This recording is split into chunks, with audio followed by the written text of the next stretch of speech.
Em 1998, uma nova empresa foi fundada. Sua missão seria organizar a informação mundial e fazer com que fosse universalmente acessível e útil. Ela estima que precisará de 300 anos para atingir seu objetivo.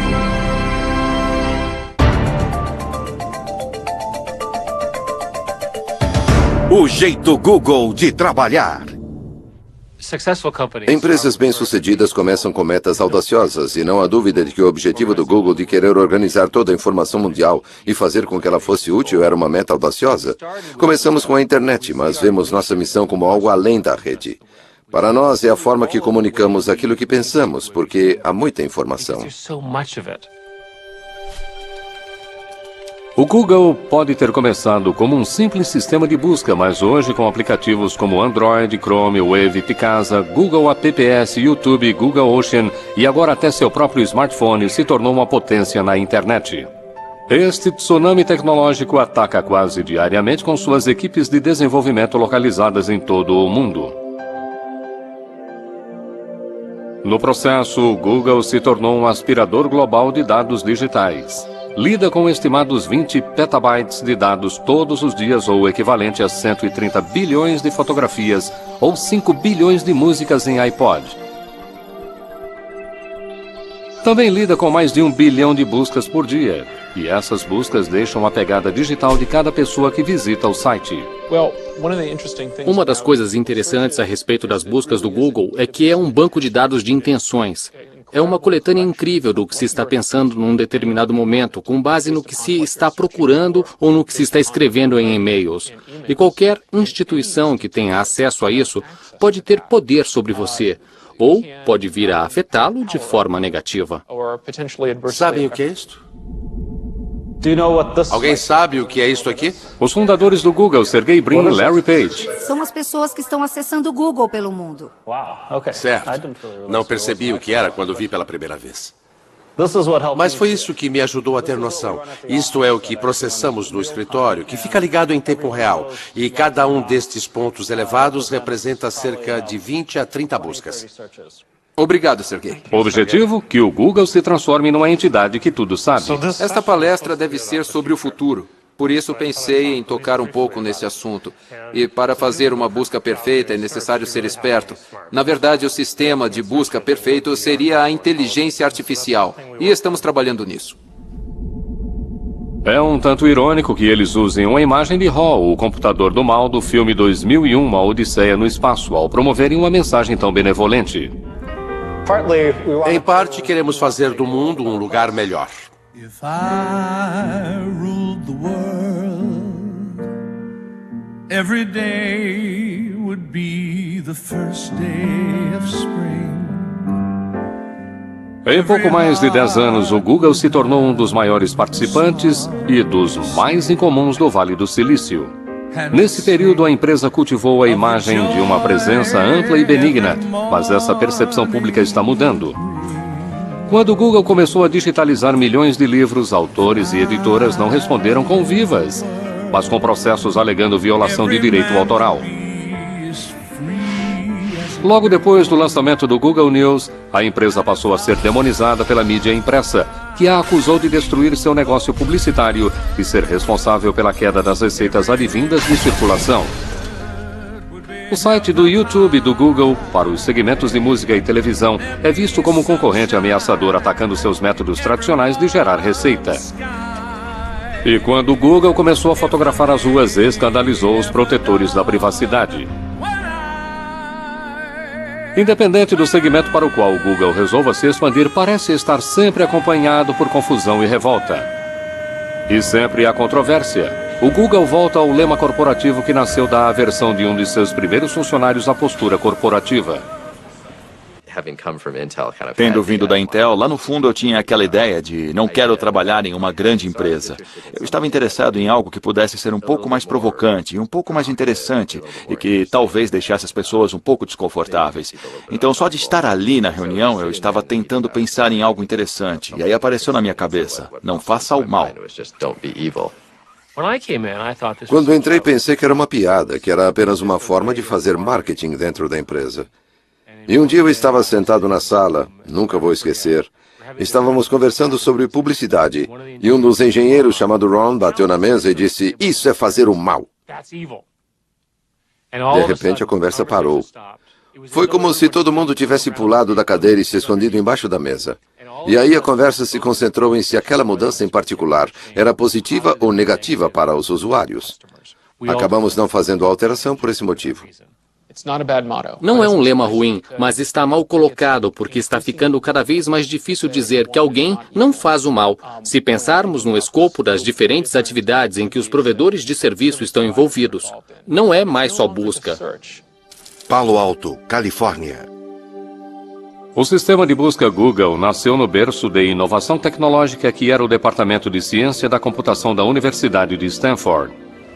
Larry Page e Sergey Brin se conheceram como estudantes de doutorado em 1995. Eles tinham muito em comum.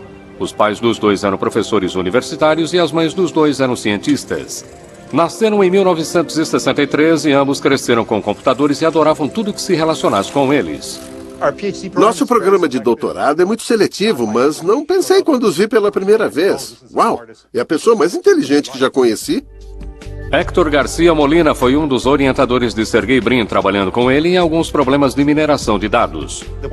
O que me chamou a atenção no Sergey foi a sua idade. Ele entrou aqui como doutorando aos 19 anos. Essa era a primeira coisa que chamava a atenção ao vê-lo. Era um rapaz muito jovem que sabia muito e era muito inteligente. Sergey Brin nasceu na Rússia, foi um prodígio da matemática que amava nadar e fazer ginástica. Larry Page foi um inventor buscando mudar o mundo. Em algum momento, não sei exatamente quando, eles se conectaram e começaram a trabalhar juntos no sistema de busca. Eles criaram seu sistema de busca inicial usando computadores prontos e tiveram que implorar para que a universidade emprestasse alguns computadores. Depois de estourarem o limite do cartão de crédito, conseguiram algumas soluções engenhosas para suas finanças limitadas. Larry, então, descobriu que ficaria mais barato se comprassem os discos individuais sem os cases. E montaram suas próprias máquinas, conseguindo mais capacidade de armazenamento pela mesma quantia. Com uma estrutura feita de blocos de construção de brinquedo e o molho secreto de algoritmos que chamavam de Backrub, eles montaram um novo sistema de busca revolucionário. Era imediatamente perceptível que a ordenação das páginas era significativamente melhor do que aquela fornecida pelo Alta Vista. Em meados de 1990, o Alta Vista, assim como a maioria dos outros sistemas de busca, olhava apenas o texto, classificando os resultados com base em quantas vezes uma palavra-chave aparecia. O sistema de busca de Larry e Sergey era muito mais sofisticado, com um algoritmo matemático que olhava o número de links de e para os sites da internet. Quanto mais links, maior é a classificação. A primeira busca que digitei no Google foi a taxa de câmbio canadense. E ele me deu exatamente a informação correta que eu poderia querer sobre aquela taxa de câmbio. E eu fiquei... Odeio usar o termo maravilhado, mas fiquei maravilhado por ter conseguido encontrar exatamente o que eu queria com tanta rapidez. Acho que perceberam que um projeto de pesquisa de universidade não lhes daria o escopo e a escala necessários para que o sistema funcionasse. Então disseram, vamos tirar uma licença, vamos sair, montar uma empresa, deixá-la funcionando e aí voltamos para terminar a pesquisa. Larry e Sergey preparavam-se para deixar Stanford para dar início à sua empresa de sistema de busca registrada como Google, grafia errada de um termo matemático para seguido de 100 zeros. Enquanto isso, continuaram participando do programa de ciência da computação. Me apresentaram um trabalho que já tinham feito no sistema de busca e, devido aos meus interesses, eu queria fazer parte daquilo.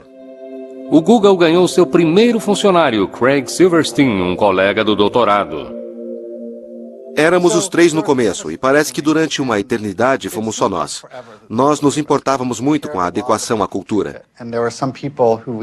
E recusamos a contratação de algumas pessoas que, embora fossem tecnicamente muito qualificadas, não tinham a personalidade certa para trabalhar conosco.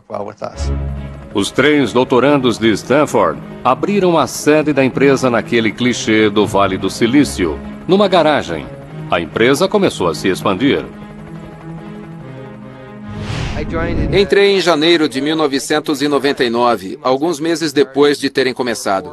Havia na época mais 4 pessoas na empresa, incluindo Larry e Sergey, e eles alugavam metade de uma casa de alguém que ainda morava lá, e que hoje é um dos vice-presidentes do Google. E todos os computadores estavam trabalhando em escritórios ou quartos. A garagem estava incluída, acredito que tínhamos uma impressora lá, e tínhamos uma mesa de ping-pong, mas a empresa não era toda na garagem. Trabalhamos na garagem, eu fazia questão disso. Talvez fosse um dia por mês ou um dia a cada 2 meses, mas eu fazia questão de que de vez em quando nós entrássemos naquela garagem e trabalhássemos um pouco ali. E eu queria poder dizer aos outros, num momento como este, que começamos numa garagem, para fins de registro. Começamos numa garagem, só que foi numa garagem que tinha aposentos e uma casa. Quando o Google ficou grande demais, mudou sua sede corporativa para um escritório normal no centro de Palo Alto. Estávamos em Palo Alto naquela época, que era a cidade dos restaurantes, e minha meta era irmos a um restaurante diferente todas as noites. Jantávamos e almoçávamos fora o tempo todo. A empresa estava se expandindo rapidamente e logo eles se mudaram de novo, mas com menos restaurantes perto do novo endereço, Larry e Sergey decidiram que seria mais eficiente e barato se tivessem uma cozinha própria e com seu próprio chefe. O escolhido tinha no currículo um período cozinhando para a banda Grateful Dead. Eles me ofereceram ações no começo e relutei bastante. Conversei com meu pai, perguntando: pai, esses caras querem que eu dê dinheiro a eles por essas ações, numa empresa que ainda não é pública. E ele respondeu: é um golpe, não acredite neles, não entregue nem um centavo. Ao contrário de outros sistemas de busca, a página inicial do Google era limpa e eficiente, sem aqueles banners e pop-ups irritantes. Larry Page e Sergey Brin viram seu sistema de busca Google ficar cada vez mais popular, mas o sistema ainda não estava se traduzindo em dinheiro de verdade, e eles não tinham um plano de negócios para fazer a empresa dar lucro. Nossos fundadores decidiram que não aceitaríamos publicidade pelo tempo que fosse possível. Porém, acho que a ideia brilhante veio quando dissemos: olha, por que não mostramos anúncios que são baseados em texto e que não têm aquelas imagens em movimento ou distrações? Com base na busca, o Google forneceria anúncios simples para que as pessoas clicassem neles. Então, em outubro de 2000, o Google embarcou em um novo negócio: publicidade online. Quase imediatamente o dinheiro de publicidade começou a entrar e os investidores de capital pressionaram Larry e Sergey. Eles queriam um presidente experiente para administrar a empresa. Larry e Sergey escolheram um experiente veterano do mundo tecnológico, Eric Schmidt. Eric administrou com sucesso a desenvolvedora de software Novell e também havia trabalhado na Sun Microsystems. Mas talvez o que fosse mais importante para os fundadores era que Eric compartilhava com eles uma base como engenheiro de ciência da computação unido a um forte impulso empresarial. O Google adotou a posição de que a criatividade vem de empresários individuais envolvidos na empresa, que geralmente têm uma ideia, mas não têm tempo de trabalhar nela. Então inventamos um conceito chamado de 20%, e todos os técnicos da empresa devem, estimulados por nós, dedicar 20% do seu horário de trabalho em coisas que eles acham interessantes e não em coisas que nós achamos interessantes. O funcionário número 23, Paul Buchheit, foi o criador do lema Não Faça o Mal. Também foi um engenheiro que em apenas um dia criou o Gmail, um programa de e-mail usado internamente pelos Googlers. Houve muita objeção a sequer dar andamento ao Gmail para começo de conversa. Mas um dos pontos principais foi que não era possível ganhar dinheiro com e-mail. Então essa ideia ficou flutuando e pensamos em fazer publicidade dirigida. Por exemplo, você recebe uma mensagem sobre uma viagem de esqui e receberá um anúncio de equipamento de esqui ou luvas ou algo assim. Ele decidiu tentar escrever um código para ver se era possível para os computadores do Google varrer as mensagens do Gmail e apresentar um anúncio adequado. Quando cheguei no dia seguinte, o pessoal estava muito inquieto e não de uma forma totalmente positiva. Teve gente que achou que era uma péssima ideia. Pelo que me lembro das reuniões que ocorreram durante um ano, foi um debate constante sobre quais os tipos de recursos, se a publicidade funcionaria e assim por diante. E acabamos decidindo tentar. De fato, lançamos o Gmail em 1º de abril e ele foi visto em grande parte como uma piada. A inclusão de anúncios direcionados no Gmail em 2004 provou não ser piada ao aumentar os crescentes resultados do Google. Ele havia se transformado numa máquina de ganhar dinheiro com publicidade. E por falar em publicidade, a oferta inicial das ações do Google recebeu mais publicidade do que qualquer outra oferta na história.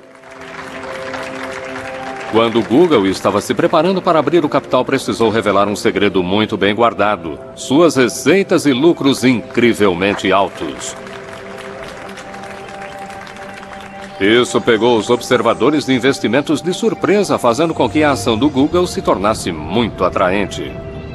E então, em 19 de agosto de 2004, o primeiro dia de negociação das ações do Google, nasceram centenas de milionários. Aqueles investidores iniciais e os primeiros funcionários do Google tiraram a sorte grande. Pessoas que entram em uma empresa, a abertura de capital é um ótimo negócio. Qualquer estratégia de saída, suas ações são compradas por outra pessoa. E se o capital for aberto, é um ótimo negócio. Faz com que repense sua vida. Estou bem, estou confortável. A maioria me considera rico. Eu me considero rico. Larry e Sergey agora estavam mais do que ricos. Precisaram de apenas 6 anos para virarem bilionários. Sua empresa Google virou um dos principais sistemas de busca do mundo. Até entrou em dicionários como verbo. O Google, como ferramenta tecnológica, se tornou parte da cultura pop. E a percepção que os jovens têm do Google é um cruzamento entre um dormitório de faculdade e o paraíso dos geeks. Ou seja, o Google recebe mais de 1 milhão de currículos por ano. Cheguei ao Google e pela primeira vez eu realmente sinto que todo mundo sabe o que está fazendo. E que sabem mais do que eu. O que é preciso então para ser um dos poucos escolhidos para ser um Googler?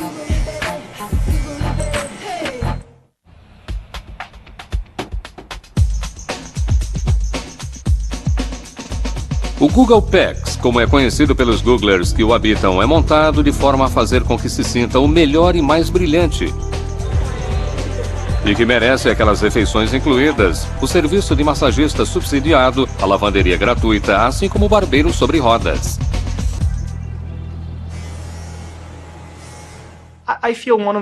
Acho que uma das melhores coisas a respeito do Larry e do Sergey é que eles foram muito espertos e foram brilhantes. Mas acho que uma das melhores coisas que fizeram foi terem se cercado das melhores pessoas, as mais brilhantes que puderam achar. O Google recebe mais de 1 milhão de currículos por ano, mas para entrar para a turma dos 20 mil Googlers no mundo todo é necessário passar por uma série terrível de testes e entrevistas. Rajan Seth, outro graduado em ciência da computação em Stanford, trabalhou em outras empresas de alta tecnologia antes de se aproximar do Google. Acho que passei por algo entre 10 a 15 entrevistas na época. E finalmente minha última entrevista foi com Larry. Literalmente cheguei um dia e me sentei no escritório do Larry Page e fui entrevistado por ele. E foram muitas perguntas difíceis. Eu não sabia direito como tinha me saído, mas parece que ele gostou bastante de mim, a ponto de decidirem me fazer uma oferta. Entre os funcionários mais queridos no Google, logo depois dos engenheiros de ciência da computação, estão os novos contratados, chamados de APMs, ou gerentes de produto associados. Uma grande parte do motivo pelo qual o Google contratou associados, como no meu caso, gerentes de produtos associados recém-saídos da escola naquele momento, foi para poder educar esses futuros gerentes de produtos como eu, da forma que o Google queria que eles fossem. A maioria é de jovens recém-formados, com notas incrivelmente altas e recebem muita responsabilidade e autoridade no começo de sua carreira. Não estamos priorizando isso agora, mas não achamos que será possível substituir a página inicial desde o primeiro dia. Dentre a safra mais recente dos APMs está um canadense, Jeff Harris. A minha função aqui, que é de gerente de produto associado, é meio que projetada para pessoas que têm base técnica, mas não estão necessariamente codificando no dia a dia. No final das contas, meu trabalho é fazer a comunicação com os engenheiros que fazem a codificação o tempo todo e verificar se todos eles estão trabalhando juntos para o mesmo objetivo. Eu acabei de fazer 22 anos. Acho que a maior surpresa de se trabalhar no Google é como são abertos a respeito de tudo que estamos fazendo.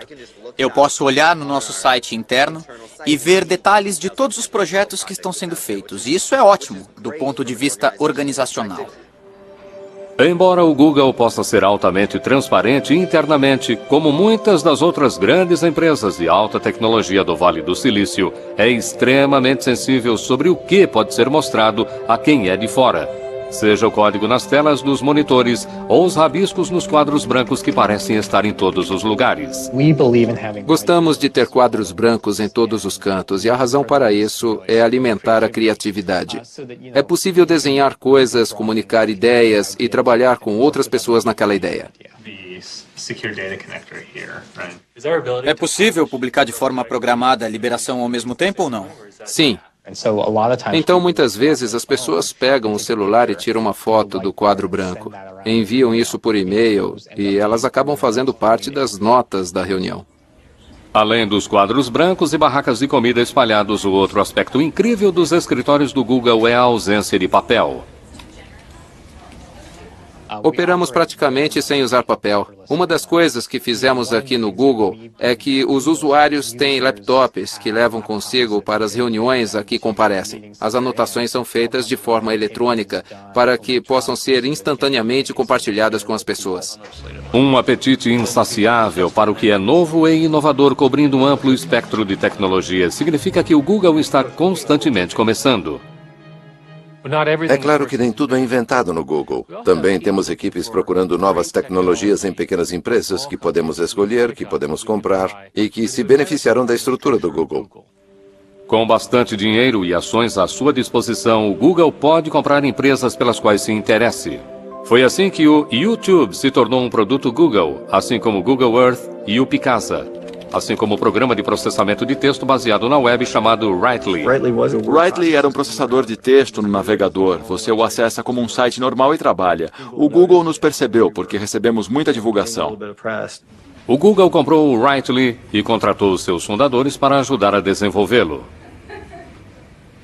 Minha experiência foi como uma criança que está fazendo pequenos barcos de papel em um riachinho qualquer. E estava ótimo e divertido. Aí um ricaço passa por ali e diz: rapaz, está ótimo, pega esse monte de placas grossas e um exército de soldadores e quero que construam uma esquadra de navios de batalha. O Writely foi modificado para o Google Docs, um processador que tira os dados do computador pessoal para os servidores do Google. É meio estranho e esquisito. Sou definitivamente um cara de barba grisalha. Tenho 42 anos, não que seja tão velho, mas aqui estou na parte superior da faixa etária. Há muitos engenheiros jovens aqui.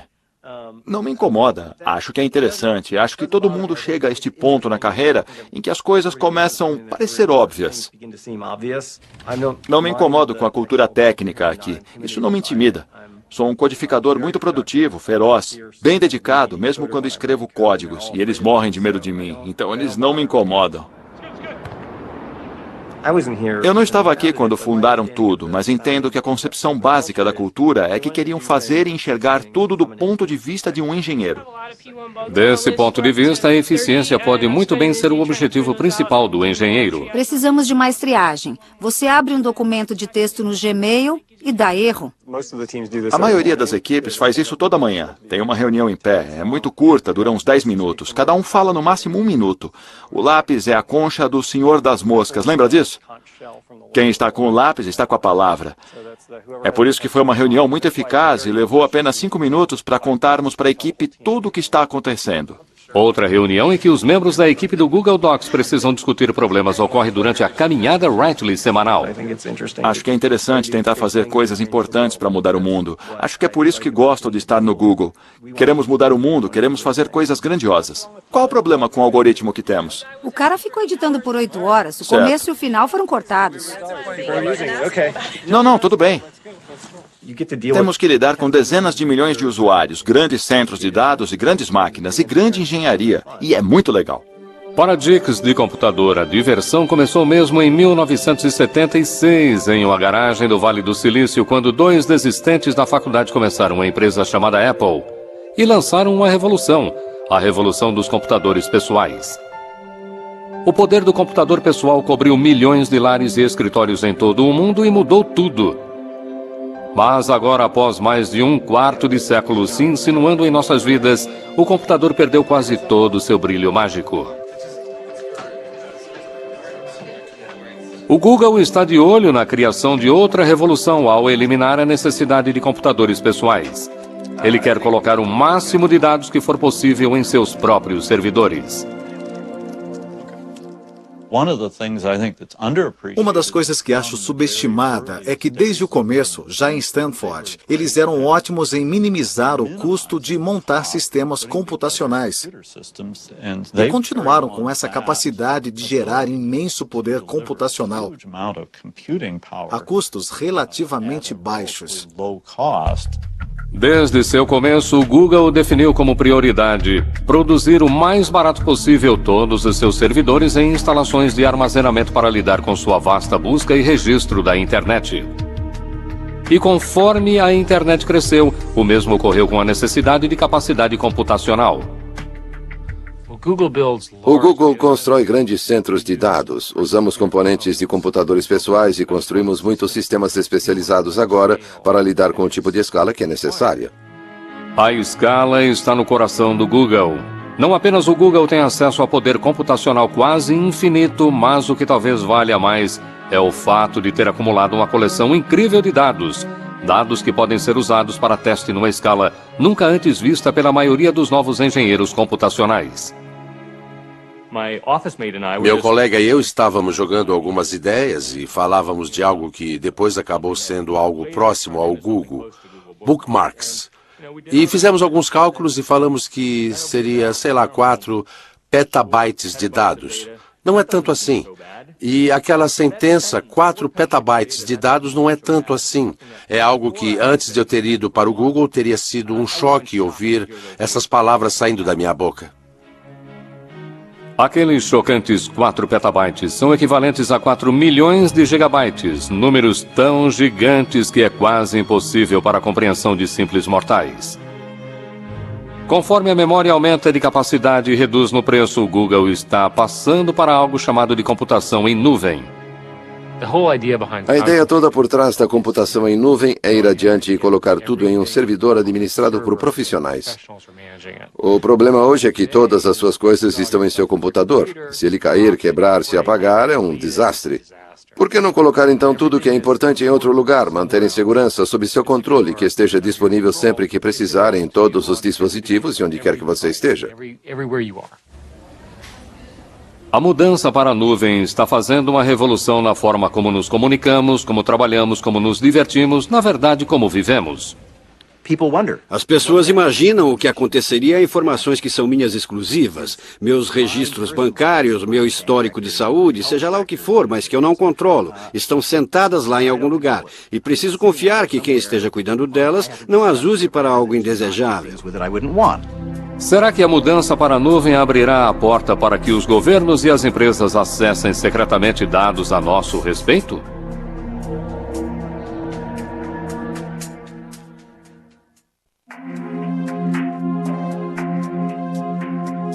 Se os dados digitais de todos forem passados para as nuvens computacionais, onde é que essas nuvens ficarão? Uma delas tocou o sopé das montanhas Blue Ridge, na Carolina do Norte. Este já foi o centro da produção moveleira americana. Aí, na década de 1980, o trabalho barato do exterior acabou com os empregos, deixando para trás uma economia devastada e uma quantidade incrível de eletricidade ociosa. Acontece que os centros de dados computacionais são consumidores vorazes de eletricidade para alimentar os servidores e resfriar vastas quantidades de água usada para refrigeração. A cidade de Lenoir tinha bastante de ambos, e aí, no final de 2005, o Google chegou, mas veio coberto por sigilo. Do ponto de vista do Google, pelo menos como eu entendo, foi que aquela corrida para construir esses centros de dados é tão intensa e a informação, pelo menos da forma como eles veem, é tão exclusiva que eles não queriam que nenhum de seus concorrentes soubesse o que estavam fazendo. T.J. Hoare é advogado e vereador do município de Lenoir e esteve envolvido nas negociações a portas fechadas com o Google. Eles nos deram informações que não podíamos revelar para mais ninguém. O Google definitivamente tinha uma atitude do tipo, olha, ou é do nosso jeito ou tchau. O que oferecemos é isso aqui, é pegar ou largar. O governo local e estadual, desesperados, estavam mais do que prontos para chegar a um acordo que trouxesse o Google para esta área devastada.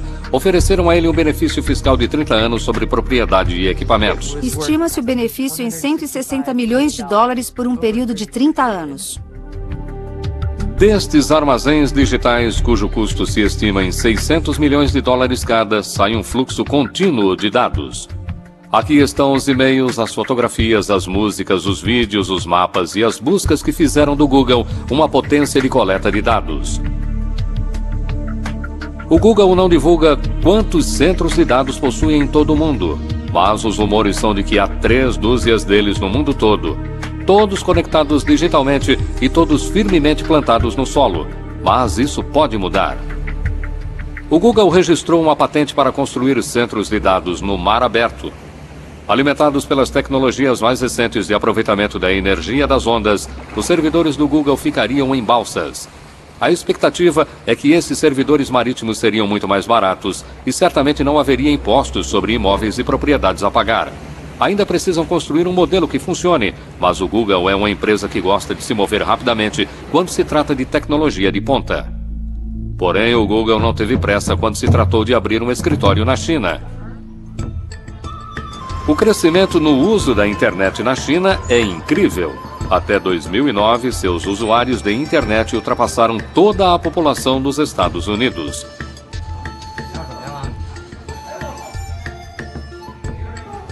É um mercado em explosão, mas é complexo devido à censura governamental. Demoramos a entrar na China. O motivo era a nossa preocupação com algumas leis sobre conteúdo. Para o Google abrir escritório na China, ele teve que concordar em bloquear certos sites de seus resultados de buscas. O governo chinês decide quem passa pelo firewall chinês. Para administrar o Google na China, eles chamaram Kai-Fu Lee, executivo sênior da Microsoft, que havia sido responsável por suas operações naquele país em 2005. Kai-Fu Lee se viu no papel de um Nuggler, como os novos Googlers são chamados. Quando entrei no Google, usei a palavra choque para descrever o que eu senti. Acho que foi uma combinação de coisas, uma combinação dos valores. A empresa era jovem e feliz.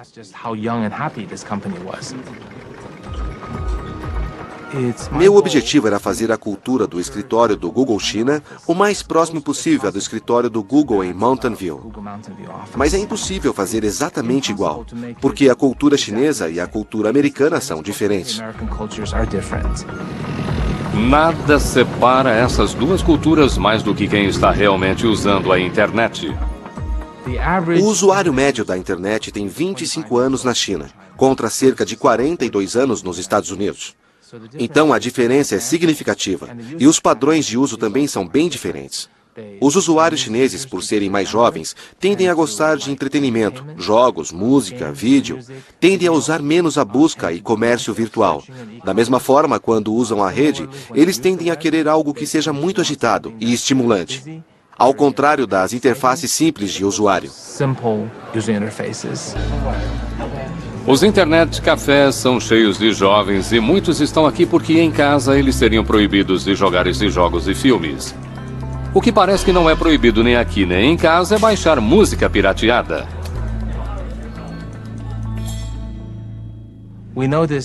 Percebemos que a maioria dos usuários chineses na internet baixam música pirateada ou sem licença por meio de outros sistemas de busca, e que isso se tornou um hábito. Acho que a maioria dos usuários acredita que tem direito de fazer isso.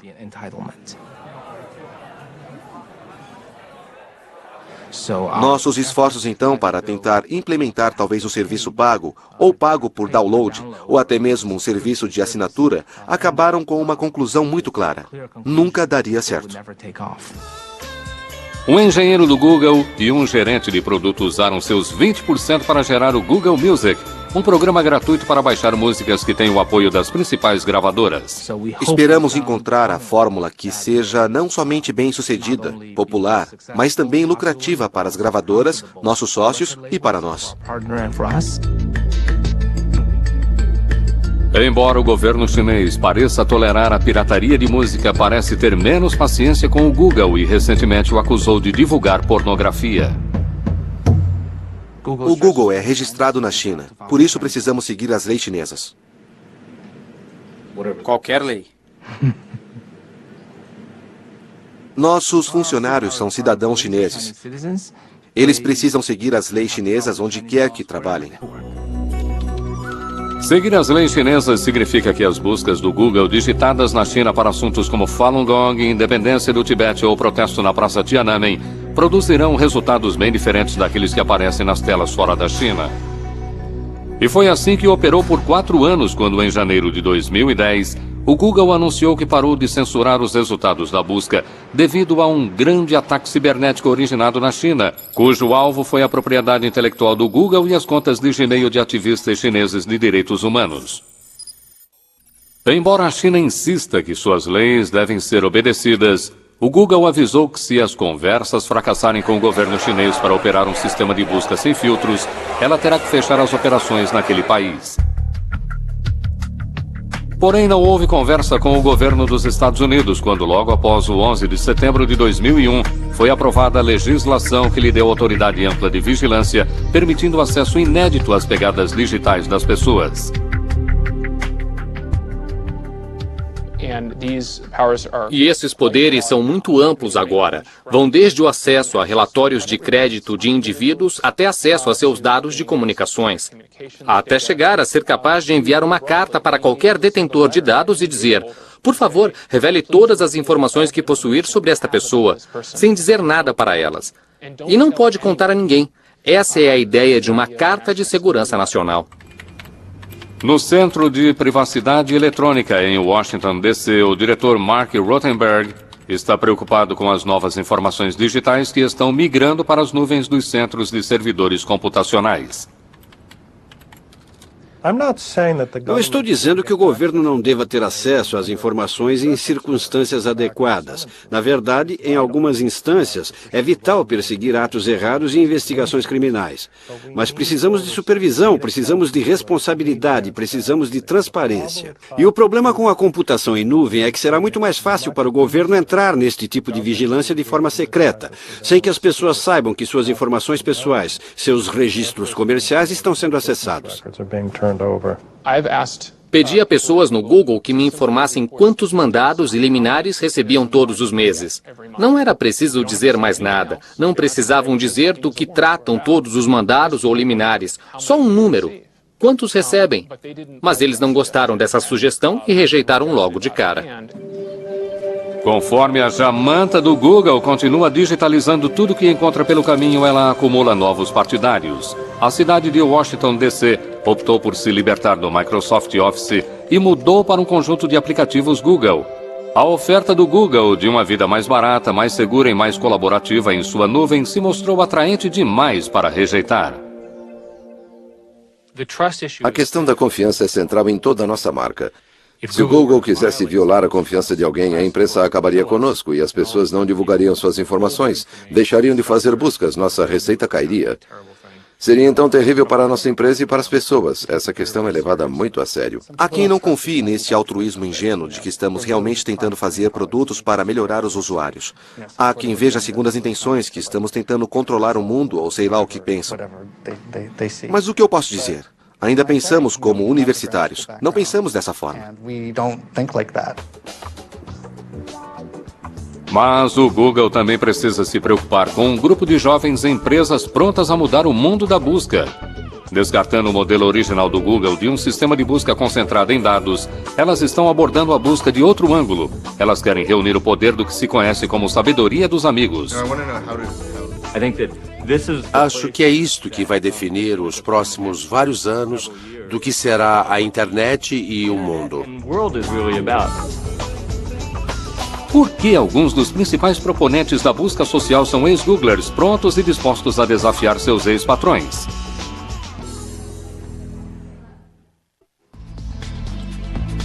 Com quase 20 mil funcionários em todo o mundo, o Google está começando a ver alguns de seus primeiros funcionários saindo para dar o que pensam ser o próximo grande passo. Em um bairro simples de São Francisco, uma jovem empresa da área de internet tem bastante DNA corporativo do Google. Vários de seus fundadores são ex-Googlers, mas sua empresa, Adfark, deseja ir além do Google e transformar a busca em si. Gostamos de chamar de busca social. O conceito é o de que está procurando pela pessoa certa no momento. E você não quer saber da vida dessa pessoa. Você só quer interagir com ela, porque ela sabe de algo que vai ajudá-la naquele momento. Às vezes não está escrito em um site, mas alguém pelo mundo sabe a resposta. E todos nós temos redes sociais. A Advac é basicamente um utilitário que lhe dá acesso a isso. Mais adiante, em um centro industrial insípido no Vale do Silício, há outra empresa de rede social com sua própria lista impressionante de ex-Googlers, inclusive Paul Buchheit, que é conhecido e talvez odiado por ter cunhado o lema do Google, não faça o mal. Sua minúscula empresa chamada FriendFeed está desenvolvendo um novo serviço de rede social que compartilha e acompanha os que os amigos estão ouvindo, lendo e postando na rede. Nenhum de nós sabe o que vai acontecer em seguida, mas acho que este é exatamente o lado bom de uma nova empresa. Numa grande empresa, posso prever facilmente o que vai acontecer no ano seguinte. Numa empresa nova, ninguém faz ideia do que vai acontecer em seguida. No próximo ano, você pode ser um sucesso incrível ou um fracasso. O Google estava acompanhando o FriendFeed para uma possível aquisição, mas antes de chegar ao seu segundo ano de vida, o FriendFeed foi engolido pelo fenômeno da rede social Facebook, por $50 milhões, segundo dizem. O Facebook, fundado por um desistente de Harvard em 2004, passou por crescimento explosivo e representa um verdadeiro desafio ao Google, ao mesmo tempo em que atrai um surpreendente número de ex-Googlers. Acho que sair do Google e optar por vir para o Facebook só demonstra como estou compelido e convencido da importância da missão do Facebook. O Facebook e o Twitter são atualmente as redes sociais mais usadas e eles perceberam que essas recomendações, baseadas em amigos, é uma forma de busca muito distante dos algoritmos e cálculos frios do Google. Para a maioria das pessoas fora da engenharia, o mundo trata de relacionamentos, trata de se conectar com outras pessoas, e nisso realmente o Facebook é o próximo passo da evolução do que realmente importa do ponto de vista tecnológico. O Google, na verdade, entrou no mercado de rede social com algo chamado Orkut. Embora seja muito popular na Índia e na América do Sul, não conseguiu atrair números expressivos de seguidores entre os europeus e os norte-americanos. O Google realmente não entrou nos negócios de rede social e acho que isso se deve em parte à personalidade dos fundadores. Como eles são engenheiros, acho que papo furado com os amigos não é a prioridade. A prioridade é reunir informação do mundo científico. Acho que pensaram que aquilo não era interessante, importante, porque alguém perderia tempo com aquilo. Ficou claro quando o mundo mudou para o Facebook e Twitter. Eles disseram, também podemos fazer isso tecnicamente? Claro, podemos colocar coisas do Twitter no Gmail, coisas do Facebook no que temos, e temos o Orkut. Mas acho que o coração da empresa não está ali. A empresa não trata disso, trata de informação, toda a informação do mundo. O Google realmente acredita que os dados criarão um incrível benefício para a sociedade. A empresa acredita firmemente que vai encontrar formas de usar dados para melhorar a nossa vida, facilitar a nossa vida, para que nossas decisões fiquem mais eficientes. Eles acreditam piamente nisso. Por exemplo, com as tendências de gripe, acreditam que monitorar as buscas individuais ao procurarem por coisas como tosse ou outros problemas médicos vão detectar a gripe e serão capazes de intervir de forma mais eficiente e menos pessoas morrerão. Quando o Google fez sua oferta inicial de ações, Larry e Sergey escreveram uma carta pessoal explicando que aspiravam para o futuro da empresa. O Google não é uma empresa convencional, escreveram, e nem pretendemos ser. A missão do Google de coletar toda a informação mundial e deixá-la acessível e útil, e fazer isso dentro de 300 anos, já fez com que a empresa fosse muito além das buscas em sites da internet.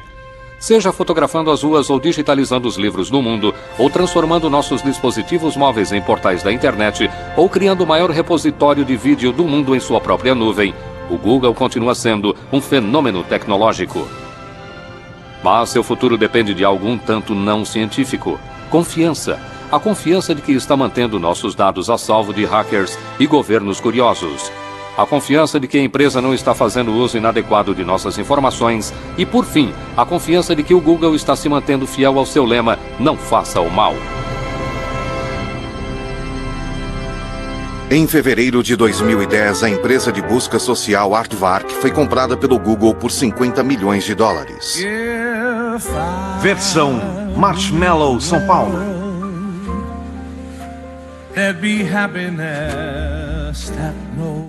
Próxima quarta em Tabu América Latina, drogas ancestrais. No Nat Geo.